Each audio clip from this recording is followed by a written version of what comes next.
పిల్లలు స్కూల్స్కి వెళ్ళేటువంటి వారికి ఉపయోగపడేటువంటి కార్యక్రమాన్ని చేశాం. అంటే దాదాపు 42-43 లక్షల మంది తల్లులకి అమ్మఒడి ఇచ్చేటువంటి కార్యక్రమం చేశాం. సో ఇవన్నీ అనేక రకాలైనటువంటి అనుమానాలు ఉన్నాయి. వీటిని అన్నింటినీ కూడా నివృత్తి చేసి ఇప్పటికన్నా ఇంకా జగన్మోహన్ రెడ్డి గారిని నిందించడం, ఆయన మీద ఏదో రకంగా ఇష్టం వచ్చినటువంటి మాటలు మాట్లాడడం, ఇవన్నీ మానుకొని 4 రోజులు అయిపోయింది. పరిపాలన మీద శ్రద్ధ పెట్టి ఏ రకంగా చెయ్యాలి, ఏ రకంగా మంచి చేయాలి, నిన్న అప్పుల గురించి కూడా నోటికి వచ్చినటువంటి మాటలు చెప్పేశారు. నిన్న ఫైనాన్స్ మినిస్టర్ గారు చెప్పారు 2014 నుంచి 19 కన్నా 2019 నుంచి 24లో రాష్ట్ర ప్రభుత్వం చేసినటువంటి అప్పు అప్పటికన్నా తక్కువ అని చెప్పి నిన్న నిర్మలా సీతారామన్ గారు చెప్పారు.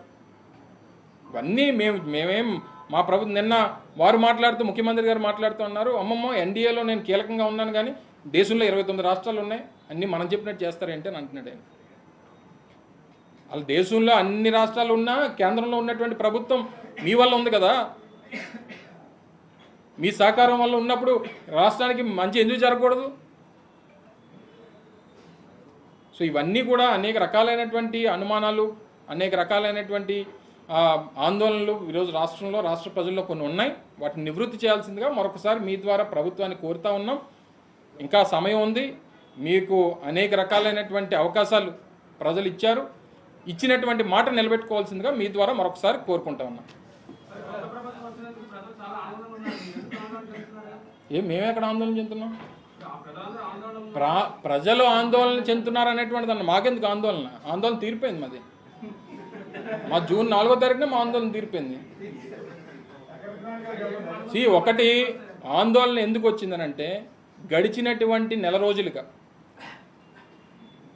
మీ TV5, మీ ABN, మీ మహా టీవీ అనుకున్నటువంటి ఆందోళన వైఎస్ఆర్ కాంగ్రెస్ పార్టీలో ఈటీవీయో ఇంకొకటో ఏవో ఉన్నాయో, సో ఏవైతే ఉన్నాయో వీటికి సంబంధించినటువంటి వైఎస్ఆర్ కాంగ్రెస్ పార్టీ అనేటువంటిది ప్రభుత్వం రావాలని చెప్పి మేము కోరుకున్నాం, ప్రజలు కోరుకున్నారు.